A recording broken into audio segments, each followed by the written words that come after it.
ഒരിക്കലും അവഗണിക്കരുത്. അള്ളാഹു സുബ്ഹാനഹു വ തആല നമുക്കൊക്കെ തൗഫീഖ് നൽകി അനുഗ്രഹിക്കുമാറാകട്ടെ. സ്വലാത്ത് വർദ്ധിപ്പിക്കൽ വളരെയധികം സുന്നത്തുള്ള സമയങ്ങളാണ് യഥാർത്ഥത്തിൽ ഇത്. സ്വലാത്ത് വർദ്ധിപ്പിക്കുക എന്ന് പറഞ്ഞാൽ ചുരുങ്ങിയത് 300 എണ്ണെങ്കിലും ചൊല്ലണം എന്നാണ് ഇമാമുകൾ നമ്മെ പഠിപ്പിക്കുന്നത്. അതുകൊണ്ട് വെള്ളിയാഴ്ച രാവിലും പകലിലുമൊക്കെയായിട്ട് ചുരുങ്ങിയത് 300 സ്വലാത്തെങ്കിലും ചൊല്ലണം.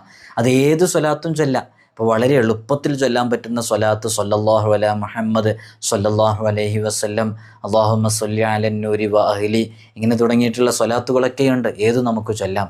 ആ സ്വലാത്ത് ഇങ്ങനെ ചൊല്ലി ചൊല്ലി ചൊല്ലി മദീനയെ ആഗ്രഹിച്ച് ഹബീബായ തങ്ങളോടുള്ള മഹബത്ത് നമ്മുടെ ഹൃദയാന്തരങ്ങളിൽ വർദ്ധിച്ചാൽ നാളെ ആരുമില്ലാത്ത, ആരും തുണയില്ലാത്ത സമയത്ത് മുത്തുനബി സല്ലല്ലാഹു അലൈഹി വസല്ലം തങ്ങൾക്ക് ഖബറിൽ നമുക്ക് തുണയാകും, മഹ്ശറിൽ നമുക്ക് തുണയാകും.